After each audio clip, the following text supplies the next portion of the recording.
నమస్తే. ప్రస్తుతం మనము రెహ్మద్ నగర్లో ఉన్నాము. అయితే కాంగ్రెస్‌లో 10 సంవత్సరాల పాటు ఎక్స్ డివిజన్ ప్రెసిడెంట్‌గా ఉండి ప్రస్తుతము బీఆర్ఎస్ సీనియర్ లీడర్‌గా కొనసాగుతున్న యాకత్ అలీ మనతో పాటు ఉన్నారు. ఒకసారి అడిగి తెలుసుకుందాము. ఇక్కడ ఏరియా డెవలప్‌మెంట్ గురించి, ప్రస్తుతం ఎలక్షన్ ఉన్న సందర్భంలో ఏ పార్టీకి గెలిచే అవకాశం ఉన్నది, అసలు డెవలప్‌మెంట్ గురించి ఇంకా పనులు ఏమేమి చేయాల్సి అనేసి ఇవన్నీ విషయాల గురించి మాట్లాడదాం.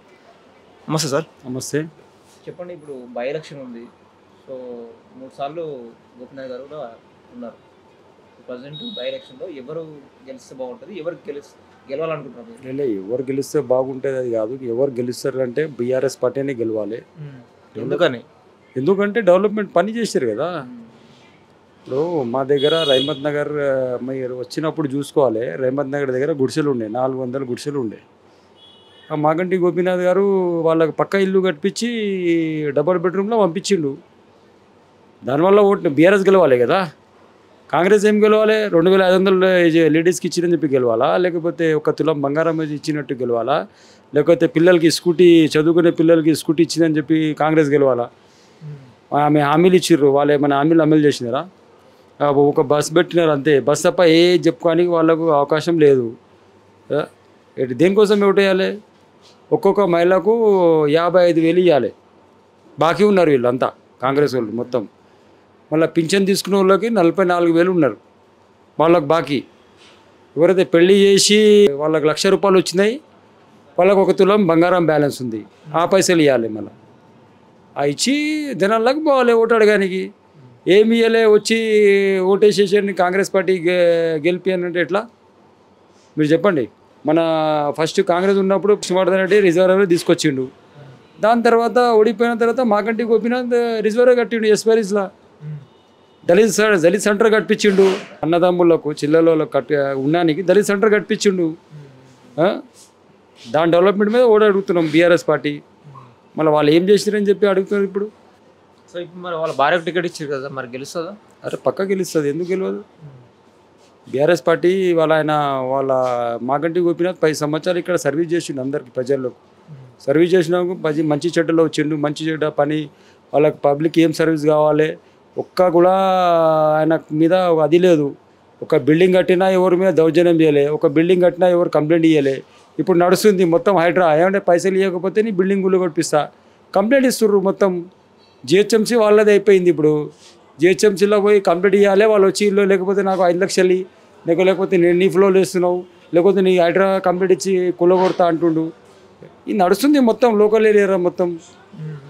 అట్లా దౌర్జన్యం నడుస్తుంది మొత్తం. కొంతమంది మరి గతంలో కూడా కొత్త బిల్డింగ్ కడితే కొంతమంది ఇవ్వాలని చెప్పేసి కూడా అట్లా కూడా అంతా లేదు. మీరు ప్రజలకు కనుక్కోవచ్చు.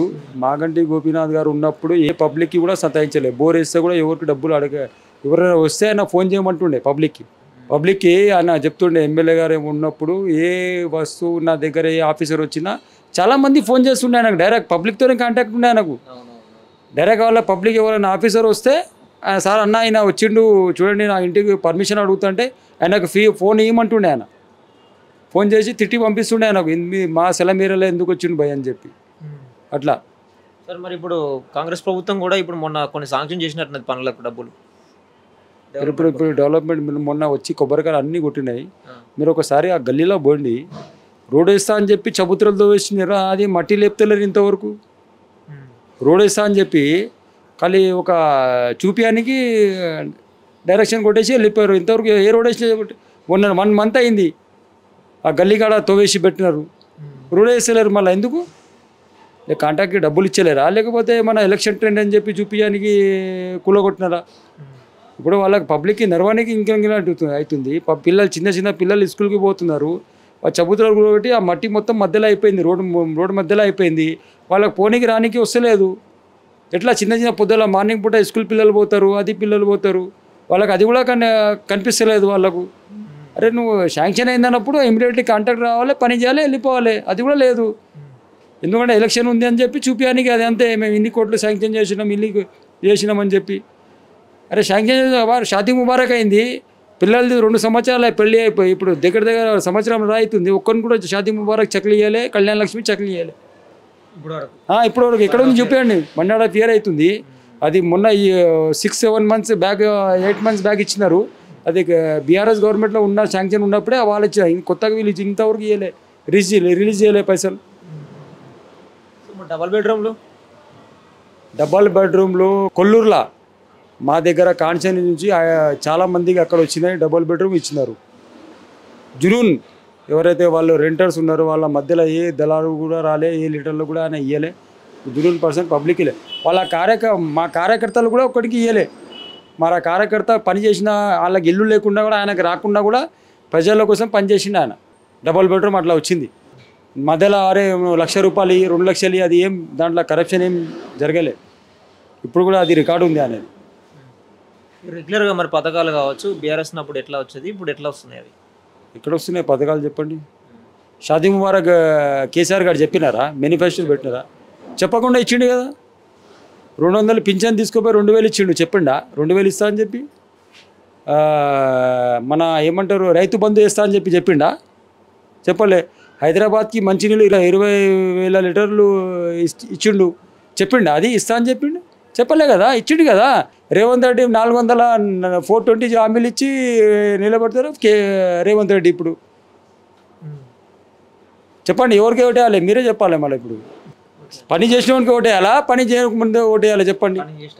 పని చేసిన వాడికి ఇవ్వాలి కదా. అది పని చేసింది కేసీఆర్. ఇప్పుడు కూడా అందరూ చూస్తున్నారు. మీరు ప్రతి యూత్లా ప్రతి దగ్గర పోయినా కూడా కేసీఆర్ రావాలి, సారే రావాలి అంటున్నారు. అంత ప్రజలు పేదోళ్ళు ప్రతి ఎక్కడ పోయినా అరే మా సార్ ఉంటే మాకు బాగుంటుండే. ఇలా చూడండి రియల్ ఎస్టేట్ ఎక్కడ పోయింది.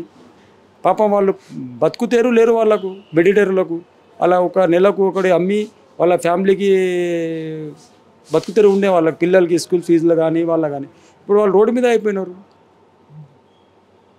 బీఆర్ఎస్ ఉన్నప్పుడు ఈ డబుల్ బెడ్రూమ్ విషయంలో కొంతమంది డబ్బులు వసూలు చేసి మన పేరు కూడా రాకుండా చేశారు. కొంతమంది దగ్గర వాళ్ళకే ఇచ్చారని చెప్పేసి కూడా చెప్తా ఉన్నారు. నేనేమంటాను, ఎవరైతే కరప్షన్ చేసారో వాళ్ళ మీద కేసులు ఉన్నాయి.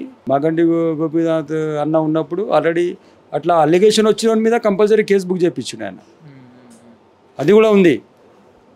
అసలు సహించే మనిషి కాడాయన. 100% కార్యకర్త ఉన్నా కూడా కేసు బుక్ చేయించు. బీఆర్ఎస్ కార్యకర్త అసలు కరప్షన్ చేసినంటే ఎంక్వైరీ చేసి కేసు బుక్ చేయమన్నాడు. ఇప్పుడు ఏ పథకం సక్సెస్ అయిందంటే ఏం చెప్తారు? ఇప్పుడు ఏం లేదు. బస్సు కూడా సరిగా అమలు కాలే. వాళ్ళు ఓన్లీ కొట్లాడుకుంటారు. లేడీస్ మాట నా సీట్ కావాలి, నీ సీట్ కావాలని చెప్పి. ఏ పథకం నుంచి చెప్పండి? 200 యూనిట్ అని చెప్పిండు. 200 కన్నా ఎక్కువ యూనిట్ కాలితే మళ్ళీ పైసలు తీసుకుంటుండు. బిల్లు మొత్తమే తీసుకుంటుండు కదా. నువ్వు మళ్ళీ 200 ఫ్రీ చేసినప్పుడు 200 మీద ఏది వచ్చినా బిల్ తీసుకోవాలి. నువ్వు మళ్ళీ 200కి ఒక్క యూనిట్ కూడా పెరిగినా కూడా 200 యూనిట్ పైసలు తీసుకుంటున్నావు. ఇక్కడ పథకం అది చెప్పలే కదా. ఎలక్షన్ ముందు గల ఓట్లప్పుడు అడగాలి కదా. నేను 200 వాడాలి, 200 కన్నా ఎక్కువ వస్తే మళ్ళీ 200 బిల్ కట్టాలని చెప్పిండా? మీకు 200 యూనిట్లు ఫ్రీ ఇస్తా అన్నాడు. అదే చెప్పిండు. మళ్ళీ ఇది ఇట్లా చెప్పాలి కదా. అప్పుడు పబ్లిక్ ఆలోచిస్తే నీకు ఓటు వేయాలా లేదా అని చెప్పి అప్పుడు చెప్తుండే. సరే మరి ఇప్పుడు ఇక్కడ సానుభూతి అని చెప్పేసి వస్తూ ఉండేది. సానుభూతితోనే గెలబోతుంది బీఆర్ఎస్. సానుభూతి ఉంటుంది. కేటీఆర్ గారు ఉన్నారు. కేసీఆర్ గారి పార్టీ ఉంది. డెవలప్మెంట్ మీద కంపల్సరీ ప్రజలు ఓటేస్తారు. డెవలప్మెంట్ కూడా చేస్తారు. ఒక మనిషి 10 సంవత్సరాలు ఇక్కడ లోకల్లో సర్వీస్ చేసినప్పుడు పబ్లిక్ అందుబాటు ఉన్న నాయకుడు చూస్తారు కదా. వాళ్ళు కూడా ఉంటుంది కదా. పాపం ఒక మనిషి మనకు సర్వీస్ చేసి చనిపోయినట్టు సానుభూతి ఎందుకు ఉండని చెప్పండి. సానుభూతితో పాటు కేసీఆర్ గారు ఉన్నారు. కేసీఆర్ రావాలంటున్నారు అంతా. ఇక్కడ నుంచి ఆరంభం కేసీఆర్కి జూబ్లీస్ కాన్స్టిట్యున్సీతోనే స్టార్ట్. వాళ్ళు అంటున్నారు రేవంత్ రెడ్డి నేనే 10 సంవత్సరాలు ఉంటాను. ఇప్పుడు ఆయన 10 సంవత్సరాలు ఉంటారా, 5 సంవత్సరాలు ఉంటారే గ్యారంటీ లేదు ఆయనకు. ఇప్పుడు ఈ 3 సంవత్సరాలు ఉంటారో లేదో తెలియదు. స్థానికంగా ఎన్నికలు వస్తుంది. అది మీరు చెప్పి ఎక్స్టెండ్ చేసేసి బీసీలో పాపం మా సోదరులకు మొత్తం పరేషాన్ చేసిండు. 42% డమ్మీ జీవో తీసేసి దాని మీద ఎలక్షన్కి పోయినావు. కోర్టు అట్లే ఆగిపించింది. దమ్ముంటే అది రిజర్వేషన్ ఇచ్చి తెలుస్తుంది. అప్పుడు తెలుస్తుంది. ఫైనల్ అయిందో 10 సంవత్సరాలు ఉంటారా, ఎన్ని సంవత్సరాలు ఉంటారా అప్పుడు తెలుస్తుంది. ప్రజలే నిర్ణయిస్తారు. 10 సంవత్సరాలు ఉంటారా, లేకపోతే ఒక 2-3 సంవత్సరాలు ఉంటారా, లేకపోతే సంవత్సరం ఉంటారా తెలియదు. వాళ్ళ ఎలక్షన్ పోతే తెలుస్తుంది కదా. మనం అందరు మాట్లాడవచ్చు. నేను 10 సంవత్సరాలు ఉంటా, 20 సంవత్సరాలు ఉంటా అని చెప్పి అందరు మాట్లాడవచ్చు. మాట్లాడడానికి ఏముండదు. అందరికీ నాలుగా ఉంది, మాట్లాడతారు అంతా. ఇప్పుడు ఎంక్వైరీ చేసింది కావచ్చు, కాళేశ్వరం మీద కావచ్చు, ఈ రేస్ మీద కావచ్చు, ఇట్లాంటి అన్ని జరిగినాయి కదా ఎంక్వైరీలు. సుప్రీంకోర్టులో జస్టిసే ఒక మెచ్చుకున్నాడు. అంటే కాళేశ్వరం ఒక పెద్ద ప్రాజెక్ట్ ఉంది, దానివల్ల నీళ్ళకు మంచి సేవ్ చేసి తీసుకొచ్చి ఒక ప్రాజెక్ట్ కట్టిండు. మీరు దానికి రిపేర్ చేయడానికే చేత అయితే లేదు. మీరు ఇంకా కాళేశ్వరం ఎక్కడ కడతారబ్బా? ఎక్కడ కరప్షన్ అయితే చెప్పండి. ఖాళీ ఒక ఇప్పుడు సెక్రటరీ కట్టిండు, దానికి ఒకసారి పెయింట్ కొట్టి చూడని తెలుస్తుంది చేస్తారో లేవరో. మళ్ళీ కాంగ్రెస్ గవర్నమెంట్ ఉంది కదా, అంత కట్టాలంటే కడుతున్నారా? 2 సంవత్సరాలు ఏం కట్టిండు చెప్పండి? రేవంత్ రెడ్డి గారు ఏం కట్టారు? లేదు, ఇప్పుడు ఏమంటారు, రిపేర్ చేసి కొత్త ప్రాజెక్ట్ కట్టండి, కొత్తది ఏం కట్టండి, తెలుస్తుంది, మీకు కూడా తెలుస్తుంది. అంటే ప్రజలకు మరి ఇక్కడ గెలిచినా కానీ ఇప్పుడు ఏం డెవలప్మెంట్ మీద ఫోకస్ చేయబోతున్నారు? మాకు ప్రజలకు అందుబాటు ఇప్పుడు ఈసారి బీఆర్ఎస్ పార్టీ గెలిస్తేనే మీ అందరికీ పథకాల మీద మళ్ళీ పోరాడతాం. లేడీస్ మా అక్క చెల్లెళ్ళ వాళ్ళకు 2500 ఇవ్వాల్సిందే. మళ్ళీ ఏ వాగ్దానం చేసి వాళ్ళు 1 తులం బంగారం ఇచ్చే వరకు మేము పోరాడతాం. పక్కా హామీలు ఇచ్చి స్కూటీ మా ఎడ్యుకేషన్ పిల్లల వాళ్ళకు పాప వాళ్ళకి ఇస్తున్నారు, దాని మీద కూడా పోరాడతాం. ప్రతి పథకం మీద కంపల్సరీ పోరాడతాం. ఇప్పుడు ఈ దొంగ ఓట్ల గురించి కూడా నడుస్తుంది.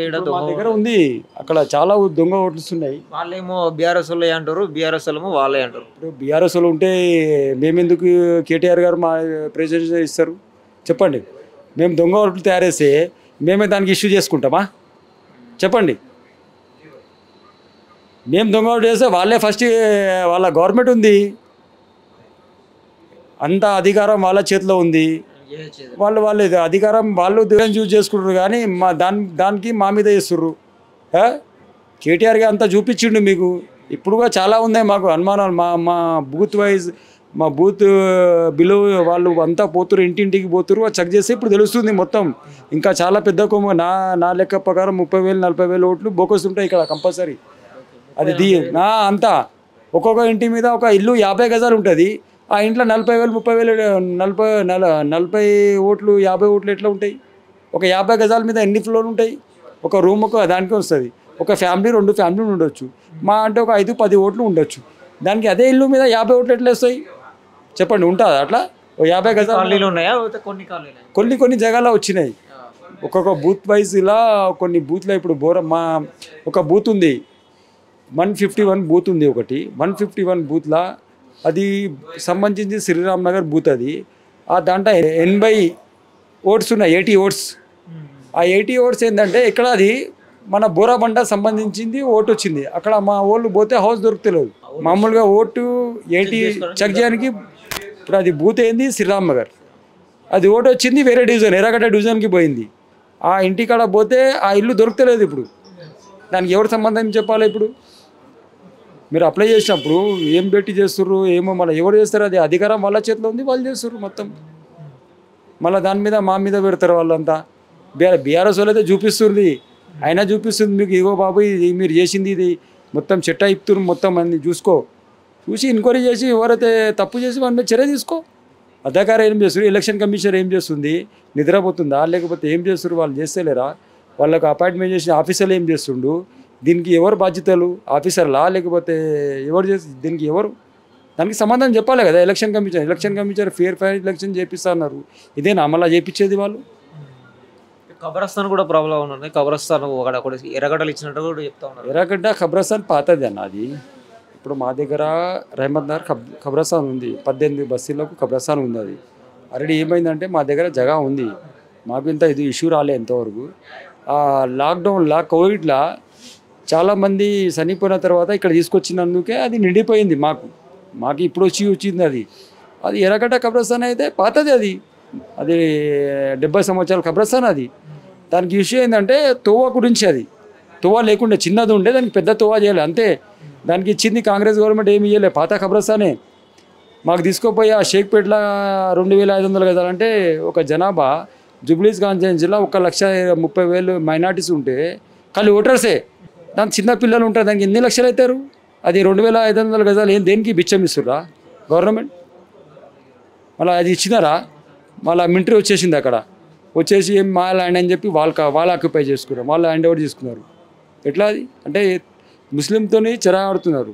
ఒక మైనార్టీ మినిస్టర్ లేడు, ఆ మినిస్టర్ ఉంటే ఆ మినిస్టర్ దగ్గర పోయి మాట్లాడుతున్నారు. అది కూడా మాకు అవకాశం కూడా ఇవ్వలే ఆయన. అన్నీ ఆయన దగ్గర పెట్టి మైనార్టీస్కి ఏం న్యాయం జరుగుతుంది? రాహుల్ గాంధీ పెద్ద మాట్లాడతాడు, మళ్ళీ ఆయన ఢిల్లీలో ఉండి అది మేము మైనార్టీస్కి అట్లా చేస్తున్నాం, మా క్యాస్ట్ వాళ్ళకి అట్లా చేస్తున్నాం. ఏం చేస్తుండే ఆయన? మైనార్టీస్కి అంతా వాడుకుంటారు అంతే. ఎలక్షన్కి ముందు రేవంత్ రెడ్డి పెద్ద మా వక్ బోర్డ్కి అది చేస్తా ఇది చేస్తా అన్నాడు, ఏం చేయలేదు ఇంతవరకు. మరి ఇంకా ముఖ్యంగా జూబ్లీహిల్స్ అంటేనే ఎంఐఎం ఓటర్స్ కీలకంగా ఉండబోతుంది. ఇక్కడ చాలామంది ఫస్ట్ ప్లేస్‌లో వాళ్ళే ఉంటారు. బీఆర్ఎస్‌కి సపోర్టా? కాంగ్రెస్‌కి సపోర్టా అని ఈసారి మాత్రం లాస్ట్ టైం ఎంఐఎం కూడా నిలబడింది. ఎంత ఓటు తీసుకున్నారన్న ఓటర్స్ వల్ల ఎంత 7,000 తీసుకున్నారు. 6,000 కూడా చిల్లర అయిపోయింది. ఆయన ప్రభావం తెలుసుకున్నాం అప్పుడే. ఆయన బలం ఏంది ఆయన చేసుకున్నది అది ఉంటుంది. గతంలో కూడా పోటీ చేసిండు కదా నవీన్. ఆయనకి సపోర్ట్ ఏం వచ్చే అవకాశం ఆయన సపోర్ట్ చేస్తారనుకుంటారా? ఎవరు ఇప్పుడు తెలుస్తుంది కదా, అంతా లోపల అది సపోర్ట్ చేస్తారా లేదా ఇంకా ఏమైనా ఓపెన్ చేయలే కదా. ఎంఐఎం వాళ్ళు ఇంకా ఏం డిక్లేర్ చేయలే కదా. మన దాని గురించి మనం ఎట్లా మాట్లాడతాం, ఆయన డిక్లేర్ చేసిన తర్వాత దాని మీద మనం మాట్లాడితే బాగుంటుంది. ఎంఐఎం ఇంకా ఆయన ఏం మాట్లాడలే దాని గురించి. నేను ఎవరికి సపోర్ట్ చేస్తా అని చెప్పి ఆయన చెప్పలే కదా. ఇప్పుడు ఎంఐఎం పార్టీ వాళ్ళే చెప్పాలి ఎవరికి సపోర్ట్ చేస్తారా ఏంది అని చెప్పి వాళ్ళకి అడిగితే వాళ్ళు సమాధానం చెప్తారు. మీరు ఉన్నారు కదా కాంగ్రెస్ నవీన్ యాదవ్ కూడా తిరుగుతూ ఉంటారు. మరి నవీన్ యాదవ్ గెలిచే ఛాన్స్ లేదంటారా? నేనేమంటున్నా అంటే పని చేసినారు కంపల్సరీ గెలుస్తారు. పక్కా అది 100%. బీఆర్ఎస్ పార్టీ మాగంటి సునీత మంచి మెజారిటీతో గెలుస్తారు. ఇప్పుడు నిన్న జరిగిన మీటింగ్లో సునీత గారు ఎవరైతే ఏడ్చారో మీటింగ్లో జస్ట్ ఓట్ల కోసం రాజకీయం కోసం ఏడుస్తున్నారు అని చెప్పేసి మంత్రి గారు వ్యాఖ్యలించారు. దాన్ని ఎట్లా చూస్తారు? నేనేమంటున్నా అంటే ఒక ఫ్యామిలీలో వాళ్ళ భర్త చనిపోయిన వాళ్ళ ఇంట్లో తెలుస్తుంది బాధ అయింది.